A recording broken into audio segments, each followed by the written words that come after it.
Institute for the study of war ISW അടുത്തിടെ ഇവർ ഒരു റിപ്പോർട്ട് പുറത്തിറക്കി. റഷ്യ ഫേസ് 0 എന്ന ഒരു പ്രോജക്റ്റ് ഇപ്പോൾ ആരംഭിച്ചിട്ടുണ്ട്.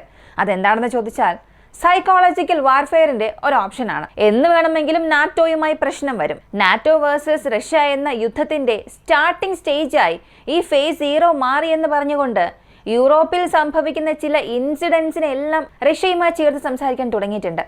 മാത്രവുമല്ല, റഷ്യയുടെ SPR ഫോറിൻ ഇന്റലിജൻസ് യൂണിറ്റ്സ് ഇവർ ഒരു സ്റ്റേറ്റ്മെന്റിൽ പറഞ്ഞത് UK ഒരു വലിയ സബോട്ടേജ് ഓപ്പറേഷൻ റഷ്യക്കെതിരെ ചെയ്യാൻ പോവുകയാണ്. ഒരു വലിയ കപ്പൽ, UK കപ്പൽ അല്ലെങ്കിൽ ഉക്രൈന്റെ കപ്പൽ, ഇതിനെ UK-യിൽ വെച്ച് നശിപ്പിക്കുകയും അതിന്റെ പഴി റഷ്യക്ക് ചാർത്തു. ഇങ്ങനെ ഒരു ഞെട്ടിപ്പിക്കുന്ന വാർത്തയാണ് പുറത്തുവിട്ടിരിക്കുന്നത്. റഷ്യക്കെതിരെ എന്തോ ഒരു വലിയ പദ്ധതി UK അവിടെ ചെയ്യുന്നുണ്ട്. എല്ലാം ഈ വീഡിയോയിലൂടെ വിശദമായി അറിയാം.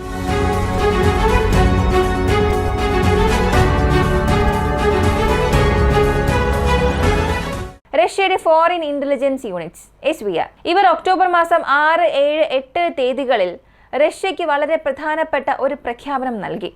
ഒരു ദിവസത്തിൽ ഒരു പ്രഖ്യാപനം വന്നാൽ തന്നെ അത് വളരെ നിർണായകമായി മാറും. അതും ഇത്രയും വലിയൊരു ഇൻപുട്ടോടുകൂടി വരുമ്പോൾ ഇത് റഷ്യക്ക് വളരെ പ്രധാനപ്പെട്ട ഒരു കാര്യമാണ്. അങ്ങനെ അവർ എന്ത് മുന്നറിയിപ്പാണ് നൽകിയത്? റഷ്യക്ക് ഏത് തരത്തിലുള്ള മുന്നറിയിപ്പാണ് നൽകിയതെന്ന് ചോദിച്ചാൽ UK-യിലുള്ള ഇന്റലിജൻസ് ഏജൻസി UK സൈന്യവും ചേർന്ന് റഷ്യക്കെതിരെയുള്ള ഒരു അട്ടിമറി പ്രവർത്തനം നടത്താൻ പോവുകയാണ്. എന്താണ് ആ ഒരു ഓപ്പറേഷൻ എന്ന് ചോദിച്ചാൽ റഷ്യയിലെ പ്രോ ഉക്രൈനിയൻസ്, അതായത് റഷ്യയിൽ നിന്നും ഉക്രൈനെ പിന്തുണയ്ക്കുന്ന ആളുകൾ, ഇവരുടെ പൗരത്വം റഷ്യയിലാണ്, അക്ഷരാർത്ഥത്തിൽ ഇവർ റഷ്യക്കാരാണ്, എന്നാൽ ഇവർ ഉക്രൈനെ പിന്തുണയ്ക്കുന്ന ആളുകളാണ്. ഇവരിൽ ഒരു 20-25 ആളുകളെ ഉക്രൈൻ റിക്രൂട്ട് ചെയ്യാൻ തുടങ്ങിയിട്ടുണ്ട്. ഇങ്ങനെ റിക്രൂട്ട് ചെയ്യുന്ന വ്യക്തികളെ അണ്ടർ വാട്ടർ ഓപ്പറേഷൻസിന് വേണ്ടി ഉപയോഗിക്കും. അതായത് ഒരു കപ്പലിനെ നശിപ്പിക്കണം, കപ്പലിനെ ബോംബ് വെച്ച് തകർക്കണം എന്നുണ്ടെങ്കിൽ ഒന്നുകിൽ ഉള്ളിൽ നിന്നും എക്സ്പ്ലോഷൻ ഉണ്ടാക്കണം, അല്ല എങ്കിൽ അണ്ടർ വാട്ടർ സ്ഫോടനം നടത്തി ആ കപ്പലിനെ മുക്കിക്കളയണം. അങ്ങനെ ഒരു സബോട്ടേജ് ഓപ്പറേഷന് വേണ്ടി ഉക്രൈനിലേക്ക് സഹായം പോകുന്ന UK കപ്പലിനെ UK-യിൽ വെച്ച് നശിപ്പിക്കുക, ഇതാണ് ഇവരുടെ പദ്ധതി. ഈ 20-25 വ്യക്തികളുടെ ട്രെയിനിങ് തുടങ്ങിയതായും ഇപ്പോൾ അണ്ടർഗ്രൗണ്ടിൽ ചെന്ന് എക്സ്പ്ലോസീവ്സ് എങ്ങനെ സെറ്റ് ചെയ്യാം അല്ലെങ്കിൽ കപ്പലിനെ എങ്ങനെ മുക്കിക്കളയാം, ഈ ഒരു ട്രെയിനിങ് UK നൽകിക്കൊണ്ടിരിക്കുന്നതായും ഒരു വലിയ വിവരം പുറത്തുവിട്ടു. ഇത് ശരിയാണോ എന്ന് പോലും അറിയില്ല. ഒരു പക്ഷേ റഷ്യ പറയുന്നത് പോലെ ഈ സ്റ്റേറ്റ്മെന്റ്സ് ഒക്കെ ശരിയാണെങ്കിൽ UK എന്തോ ഒരു വലിയ കാര്യം റഷ്യക്കെതിരെ ചെയ്യാൻ പോവുകയാണ്. ഒരു ഫോൾസ് ഫ്ലാഗ് ഓപ്പറേഷൻ പോലെ. ഈ നോർഡ് സ്ട്രീം പൈപ്പ് ലൈൻ പ്രശ്നം നിങ്ങൾക്കറിയാമല്ലോ. ആദ്യം റഷ്യ ചെയ്തു എന്ന് പറഞ്ഞു, പിന്നെ ഉക്രൈൻ ആണ് അത് ചെയ്തത് എന്ന് മനസ്സിലായപ്പോൾ പൂർണ്ണമായും അതിനെ മൂടി മറച്ചല്ലോ. പക്ഷെ ഇതങ്ങനെ ചെയ്യാൻ കഴിയില്ല. കാരണം ആദ്യത്തെ വാർണിംഗ് തന്നെ റഷ്യയുടെ പക്കൽ നിന്ന് പോയിട്ടുണ്ട്. അടുത്ത ചില മാസത്തിൽ, അടുത്ത ആഴ്ചകളിൽ ഇങ്ങനെ എന്തെങ്കിലും ഒരു സംഭവം നടക്കുകയാണെങ്കിൽ ഒരിക്കലും അതിന് ഉത്തരവാദികൾ റഷ്യ ആയിരിക്കില്ല. റഷ്യയെ കുറ്റപ്പെടുത്താനുള്ള സാധ്യതയും അവിടെ ഇല്ല. കാരണം ആദ്യത്തെ മുന്നറിയിപ്പ് തന്നെ നൽകിയിട്ടുണ്ട്. ഒരു പക്ഷേ റഷ്യ ഇതിനു ശേഷം ഇത് ചെയ്താലും ഇതിനകം റഷ്യയുടെ ഇന്റലിജൻസ് ഇൻപുട്ട് എന്നത് അവർക്കൊരു തെളിവായി തന്നെ മാറിയിട്ടുണ്ട്. യാതൊരു ബന്ധവുമില്ലാതെ UK എന്തിന് ഇങ്ങനെ സംസാരിക്കണം? ബോറിസ് ജോൺസൺ ചില ദിവസങ്ങൾക്ക് മുൻപ് ട്രംപിന് ഒരു റിക്വസ്റ്റ് കൊടുത്തു. നിങ്ങൾ ഫോഴ്സ് ഉപയോഗിച്ച് പുടിനെ സറണ്ടർ ചെയ്യിപ്പിക്കുക, ഒരു വലിയ പ്രഷർ നൽകുക. അയാൾക്ക് എങ്ങനെയാണോ മനസ്സിലാകുന്നത് ആ രീതിയിൽ നിങ്ങൾ പറഞ്ഞ് മനസ്സിലാക്കുക എന്ന് ഒരു റിക്വസ്റ്റ് കൊടുത്തു. ഇപ്പോ UK വീണ്ടും ഇങ്ങനെ ഒരു പ്രശ്നം ചെയ്യുന്നു. ഇതൊന്നും പോരാത്തതിന് ISWന്റെ മറ്റൊരു article institute for the study of വാർ ഈ ഫേസ് 0 എന്ന റഷ്യയുടെ പ്ലാൻ റിവീൽ ചെയ്തു. സത്യത്തിൽ ഇത് റഷ്യയുടെ പ്ലാൻ ആണ് എന്നവർ പറഞ്ഞിട്ടില്ല. പറഞ്ഞിരിക്കുന്നത് യൂറോപ്പിലുള്ള പ്രധാനപ്പെട്ട രാജ്യങ്ങൾ, യൂറോപ്പിലുള്ള വലിയ രാജ്യങ്ങളെ പാനിക് മോഡിലേക്ക് കൊണ്ടുവരാനായി റഷ്യ ഡ്രോൺസിനെ ടൂൾസായി ഉപയോഗിക്കാൻ തുടങ്ങിയിട്ടുണ്ട്.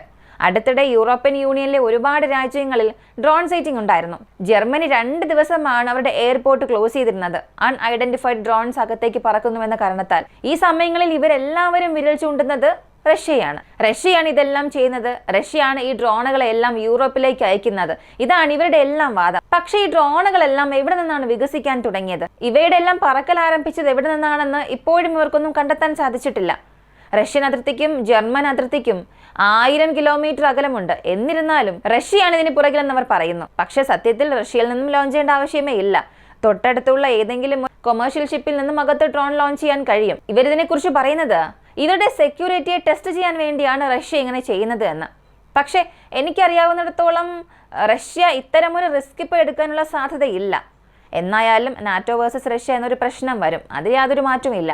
എന്നാൽ ഇന്ന് ഉക്രൈനുള്ള സാഹചര്യത്തിൽ, റഷ്യ ഉക്രൈൻ യുദ്ധം സംഭവിച്ചുകൊണ്ടിരിക്കുന്ന ഈ സാഹചര്യത്തിൽ മറ്റ് രാജ്യങ്ങളെ തൊടണമെന്ന് റഷ്യ ഒരിക്കലും ചിന്തിക്കില്ല. കാരണം അവരുടെ ഈ സമ്പദ് വ്യവസ്ഥ എന്നത് വാർ ടൈം എക്കണോമി മോഡലാണ് റണ്ണാകുന്നത്. ഇപ്പോൾ റഷ്യ ഈ യുദ്ധം അവസാനിപ്പിക്കാതിരിക്കുന്നതിനും അതിനെ എക്സ്പാൻഡ് ചെയ്യുന്നതിന്റെ ഒരു കാരണവും ഇത് തന്നെയാണ്. ഫുൾ ടൈം വാർ എക്കണോമി റണ്ണായിക്കൊണ്ടിരിക്കുന്ന ഒരു രാജ്യത്തെ കൊമേഴ്ഷ്യൽ എക്കണോമിയിലേക്ക് പെട്ടെന്ന് മാറ്റുകയാണെങ്കിൽ അതൊരു വലിയ കൊളാപ്സിൽ അങ്ങനെ അവസാനിക്കും. ഇപ്പോൾ ഒരാൾ 10 ദിവസം ഭക്ഷണമോ വെള്ളമോ ഒന്നും ഇല്ലാതെ കിടക്കുകയാണ്. പെട്ടെന്ന് അയാൾക്ക് മുൻപിൽ ബിരിയാണി കൊണ്ടുവച്ചിട്ട് കഴിക്കാൻ ആവശ്യപ്പെടുകയാണ്, അല്ലെങ്കിൽ അപ്പം തന്നെ അതെല്ലാം കഴിച്ച് അവസാനിപ്പിക്കണം എന്ന് പറഞ്ഞാൽ ഒന്നുകിൽ അയാൾ അതെല്ലാം കഴിച്ച് ശരീരത്തിൽ ഗുരുതരമായ എന്തെങ്കിലും ഒരു പ്രശ്നമുണ്ടാകും, ഇല്ലെങ്കിൽ ആർത്തിയിൽ കഴിച്ച് ശ്വാസം മുട്ടി മരിക്കും. അതുപോലൊരു സാഹചര്യത്തിലാണ് റഷ്യ ഇപ്പോൾ അകപ്പെട്ടിരിക്കുന്നത്. ഒറ്റ ദിവസത്തിൽ യുദ്ധത്തെ അവസാനിപ്പിച്ചിട്ട് ഈ വാർ എക്കണോമിയെ കൊമേഴ്ഷ്യൽ എക്കണോമി ആക്കാൻ കഴിയില്ല. അതിന് മുൻപ് ഒരുപാട് റെമഡീസ് ഉണ്ടാക്കണം. പുടിൻ ഇതിനകം തന്നെ അതെല്ലാം ചെയ്യാൻ തുടങ്ങിയിട്ടുണ്ട്. ഈ യുദ്ധം ഇത്രത്തോളം വലുതായി പോകാൻ കാരണവും ഇത് തന്നെയാണ്. അല്ലാതെ ഉക്രൈന്റെ ഭൂപ്രദേശങ്ങൾ, പ്രകൃതി വിഭവങ്ങൾ, എലമെന്റ്സ്, ഇതൊന്നും റഷ്യക്ക് വലിയ കാര്യമേ അല്ല. കാരണം ഇതിനകം ലോകത്തിലെ വലിയൊരു രാജ്യം അവരാണ്. ലോകത്തിലെ മോസ്റ്റ് മിനറൽ റിച്ച് പാർട്സ് അവരുടെ പക്കലാണുള്ളത്. അതെല്ലാം മാറ്റിവെച്ചിട്ട് ഉക്രൈനുള്ളിലെ ഈ യുദ്ധം ഇത്രത്തോളം വലിച്ചു നീട്ടിക്കൊണ്ട് പോകുന്നുവെന്നുണ്ടെങ്കിൽ ഇതും ഒരു കാരണമാണ്. അപ്പോൾ നാറ്റോയെ തൊടണം, അല്ലെങ്കിൽ നാറ്റോ സംബന്ധിക്കുന്ന രാജ്യങ്ങളെ ചൊറിയണമെന്ന് റഷ്യ ഒരിക്കലും അവിടെ ചിന്തിക്കില്ല, പദ്ധതിയിട്ടില്ല. എന്നാൽ ഇവരെല്ലാവരും ചേർന്ന് റഷ്യക്ക് നേരെ വിരൽ ചൂണ്ടുന്നത് റഷ്യക്കെതിരെയുള്ള ഒരു സൈക്കോളജിക്കൽ ഓപ്പറേഷനായി മാറുന്നുണ്ട്. ISW ഇത്തരം ഒരു റിപ്പോർട്ട് നൽകി. ഒരു പക്ഷേ ഭാവിയിൽ ഇത് ശരിയാകാനുള്ള സാധ്യത ഉണ്ടാകാം. ഇതിനു മുന്നോടിയായി റഷ്യ എന്തെങ്കിലും അങ്ങനെ ചെയ്തോ, ക്രിട്ടിക്കൽ എലമെന്റ്സ് എന്തെങ്കിലും റഷ്യ അവിടെ ചെയ്തിട്ടുണ്ടോ എന്ന് ചോദിച്ചാൽ അങ്ങനെ യാതൊന്നും സംഭവിച്ചിട്ടും ഇല്ല.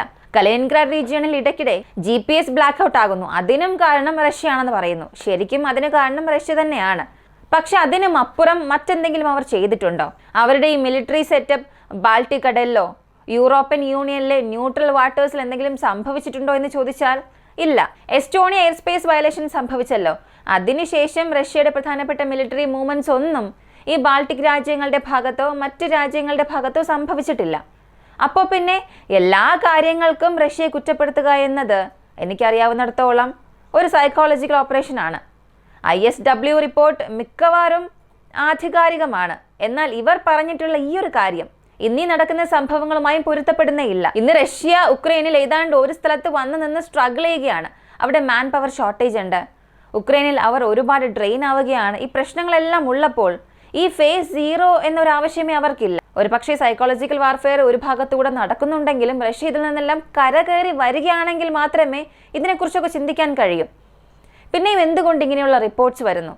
അതും ടോമഹോക്ക് ക്രൂയിസ് മിസൈൽസ് വരുന്ന സമയത്ത്, അതിനെക്കുറിച്ചുള്ള അനൗൺസ്മെന്റ്സ് ഒക്കെ വരുമ്പോൾ മുഴുവനായും റഷ്യക്കെതിരെയുള്ള സ്റ്റേറ്റ്മെന്റ്സ് ആണ് പുറത്തു വരുന്നത്. എല്ലാവരും ഒറ്റ ഉദ്ദേശത്തോടു കൂടി യാത്ര ചെയ്യുന്നത് പോലെയാണ് തോന്നുന്നത്. ഇതൊക്കെ ഇവർ പദ്ധതിയിട്ട് ചെയ്യുന്നതാണോ, യാദൃശികമായി സംഭവിക്കുന്നതാണോ ഒന്നും അറിയില്ല. പക്ഷേ ഈ സംഭവിക്കുന്ന കാര്യങ്ങളെല്ലാം റഷ്യക്കെതിരെ മാറുകയാണ്. ഇപ്പോൾ ഉക്രൈനുള്ളിൽ റഷ്യ പുതുതായി ചെയ്ത മറ്റൊരു കാര്യം, ഡൊണറ്റ്സ്കിൽ കോൺട്രാസ്റ്റാന്റിക്ക എന്ന ഒരു പ്രദേശമുണ്ട്. ഇത് ഡൊണറ്റ്സ്കിന്റെ ബാക്കിയുള്ള ഈ നിലനിൽക്കുന്ന പ്രദേശങ്ങളിലെ വളരെ പ്രധാനപ്പെട്ട സ്ട്രാറ്റജിക് ഇമ്പോർട്ടന്റ് ലൊക്കേഷൻ ആയിട്ടാണ് റഷ്യ പറയുന്നത്. ഈ പ്രദേശത്ത് ഒരു FPV ഡ്രോൺ സ്ട്രൈക്ക് നടന്നിട്ടുണ്ട്. സാധാരണ ഒരു FPV ഡ്രോൺ സ്ട്രൈക്ക് നടക്കുമ്പോൾ മാക്സിമം നമ്മൾ ഇതുവരെയും കണ്ട ഡിസ്റ്റൻസ് ഒക്കെ 3 കിലോമീറ്റർ, 5 കിലോമീറ്റർ. അവസാനം വന്ന അപ്ഡേറ്റഡ് ന്യൂസ് നോക്കിയാൽ 11 കിലോമീറ്റർ വരെയും FPV ഡ്രോൺസ് ഉപയോഗിച്ച് റഷ്യ സ്ട്രൈക്ക് നടത്തിയിട്ടുണ്ട്. എന്നാൽ ഇപ്പോൾ നടന്ന ഈ സ്ട്രൈക്ക് നടന്ന ഈ പ്രദേശത്തിനും റഷ്യ റീസെന്റ് അപ്ഡേറ്റ് ചെയ്തിട്ടുള്ള അവരുടെ പൊസിഷനും ഇടയിലുള്ള ദൂരം 25 കിലോമീറ്റർ ആണ്. 25 കിലോമീറ്ററും കടന്നു വന്ന ഒരു FPV ഡ്രോൺസ് ഒരു സ്ഥലത്ത് ആക്രമിക്കുകയാണെങ്കിൽ റഷ്യ ഉക്രൈൻ യുദ്ധത്തിൽ ഇതാണ് വളരെ വലിയൊരു റെക്കോർഡായി മാറുക. അപ്പോൾ FPV ഡ്രോൺസിന്റെ ഉപയോഗം എന്നത് റഷ്യയുടെ വർദ്ധിപ്പിച്ചുകൊണ്ടിരിക്കുകയാണ്. മറുവശത്ത് യൂറോപ്പിൽ റഷ്യയുടെ ഡ്രോൺ സൈറ്റിംഗ് സംഭവിക്കുന്നുണ്ട്. ഇവയെല്ലാം ഒന്നോടൊന്ന് ഇന്റർകണക്ട് ആകുന്ന കാര്യങ്ങളാണ്. ഇതിൽ മറ്റൊരു പ്രധാനപ്പെട്ട കാര്യം, ഉക്രൈൻ്റെ ഓൺലി കണക്റ്റിംഗ് ഹൈവേ, ഈ ഡൊണറ്റ്സ്കിനെ മറ്റ് പ്രദേശങ്ങളുമായി കണക്ട് ചെയ്യുന്ന ഹൈവേയിൽ നിന്നും വെറും 5 കിലോമീറ്റർ ദൂരത്തിലാണ് ഈ ഡ്രോൺ സ്ട്രൈക്ക് നടന്നിട്ടുള്ളത്. ഞാൻ ഇതിനു മുൻപൊരു കാര്യം പറഞ്ഞിരുന്നു. ഉക്രൈൻ അവരുടെ മെയിൻ ഹൈവേസിൽ നിന്നും അവരുടെ ഈ ലോജിസ്റ്റിക്സ് റൂട്ടിനെ പൂർണ്ണമായും ഇങ്ങനെ വിഭജിക്കാൻ തുടങ്ങിയിട്ടുണ്ട്. ഇതിലൂടെ ഒരു റൂട്ട് ബ്ലോക്ക് ആയാൽ പോലും ഉക്രൈനെ കൊണ്ട് മറ്റു റൂട്ട് ആക്സസ് ചെയ്യാൻ കഴിയും. അതായത് റഷ്യ മെയിൻ റൂട്ടിനെ ആക്രമിക്കുകയാണെങ്കിൽ അത് ഉക്രൈനെ കൊണ്ട് ബൈപ്പാസ് ചെയ്യാൻ കഴിയും. അങ്ങനെയാണെങ്കിൽ റഷ്യ FPV ഡ്രോൺസ് വളരെ ലോങ് റേഞ്ച് സ്ട്രൈക്സിനായി ഉപയോഗിക്കാൻ പോകുന്നുവെന്നത് ഉക്രൈൻ മുൻകൂട്ടി അറിഞ്ഞിരിക്കണം. ഉക്രൈന് വിവരം ലഭിച്ചുവെന്നുണ്ടെങ്കിൽ അമേരിക്കയുടെ ഇന്റലിജൻസ് യൂണിറ്റിന്റെ റിപ്പോർട്ട് എന്നത് ഉക്രൈന് ലഭിക്കുന്നുണ്ട്. റഷ്യ അടുത്ത് എന്ത് ചെയ്യാൻ പോകുന്നു, അടുത്ത് റഷ്യ ഏത് ആക്രമണം ചെയ്യാൻ പോകുന്നു എന്നുള്ളതെല്ലാം മുൻകൂട്ടി തന്നെ ഉക്രൈനിലേക്ക് ഇൻപുട്ടായി വരുന്നുണ്ട്. ദിവസങ്ങൾക്ക് മുൻപ് തന്നെ ഇൻപുട്ടെല്ലാം പോകുന്നുണ്ട്. അപ്പോൾ റഷ്യ എവിടെയോ ഒരു തെറ്റ് ചെയ്യുന്നുണ്ട്. ഒന്നുകിൽ അവർക്കെതിരെയുള്ള സൈക്കോളജിക്കൽ വാർഫെയർ കൊണ്ടാകാം. യൂറോപ്പ് ഓൾറെഡി ഇത് തുടങ്ങിയിട്ടുണ്ട്. മറുവശത്ത് റഷ്യയുടെ പക്കൽ നിന്നുള്ള എല്ലാ വിവരങ്ങളും ഉക്രൈനിലേക്ക് നേരത്തെ തന്നെ ലഭിക്കുന്നുണ്ട്. റഷ്യ ഒരു ആക്രമണം 2 ദിവസങ്ങൾക്ക് ശേഷം ചെയ്യാൻ പോകുന്നുവെന്നുണ്ടെങ്കിൽ അത് 4 ദിവസങ്ങൾക്ക് മുൻപ് തന്നെ ഉക്രൈൻ മനസ്സിലാകുന്നുണ്ട്. അപ്പോൾ ഇവയെല്ലാം ചേർന്ന് റഷ്യയെ കോർണർ ചെയ്യാൻ തുടങ്ങിയിട്ടുണ്ട്. ഒരു പോയിന്റിൽ ഇത് എങ്ങനെ അവസാനിക്കുമെന്ന് അറിയണ്ടേ? ഒന്നെങ്കിൽ യുദ്ധം അവസാനിപ്പിക്കണം, അല്ലെങ്കിൽ നിങ്ങളുടെ രാജ്യത്തിന്റെ നാശം നിങ്ങൾ തന്നെ വിളിച്ചു വരുത്തുമെന്ന അവസ്ഥയിലേക്ക് പുടിനെ കൊണ്ടുവന്ന് നിർത്തും. അപ്പോൾ പുടിൻ എന്തായിരിക്കും ചെയ്യുക? യുദ്ധം അവസാനിപ്പിക്കാൻ മറ്റെന്തെങ്കിലും മാർഗമുണ്ടോ? വാർ ടൈം എക്കണോമിയിൽ നിന്നും റഷ്യയെ കൊണ്ട് റിക്കവർ ആകാൻ കഴിയുമോ? ഇതെല്ലാം അടുത്തടുത്ത ഭാഗത്തിലൂടെ അറിയാം. ഈ ഒരു വീഡിയോയെക്കുറിച്ചുള്ള നിങ്ങളുടെ അഭിപ്രായം എന്താണ്? എല്ലാവരും ചേർന്ന് റഷ്യയെ കോർണർ ചെയ്യാൻ തുടങ്ങി, അത് വ്യക്തമായി തന്നെ കാണുന്നുണ്ട്. എന്നാൽ ഇവർ ചെയ്യുന്ന ഈ സംഭവങ്ങൾ റഷ്യയെ ട്രിഗർ ചെയ്യാതിരിക്കുകയാണെങ്കിൽ അത് നല്ലത്. ഒരു ഘട്ടത്തിന് ശേഷം ആ ഒരു ട്രിഗർ പോയിന്റും കഴിഞ്ഞു പോയാൽ സെലൻസ്കിക്ക് ലഭിക്കുന്ന ഈ ചെറിയ ചെറിയ സപ്പോർട്ടെല്ലാം വെച്ച് വീണ്ടും റിസ്ക് എടുക്കുകയാണെങ്കിൽ അത് സെലൻസ്കിക്കും വലിയൊരു പ്രശ്നം ക്രിയേറ്റ് ചെയ്യും. സെലൻസ്കി എന്ന് പറയാൻ കഴിയില്ല, ഉക്രൈന് തന്നെ അതൊരു വലിയ പ്രശ്നമായി മാറും. ഇതിനെക്കുറിച്ചുള്ള നിങ്ങളുടെ അഭിപ്രായം കമൻറ്റിൽ പറയുക. കൂടുതൽ അപ്ഡേറ്റ്സിനായി വോയിസ് ഓഫ് വിക്കി നമ്മുടെ ചാനൽ സബ്സ്ക്രൈബ് ചെയ്യുക. മറ്റൊരു വീഡിയോയുമായി വീണ്ടും കാണാം.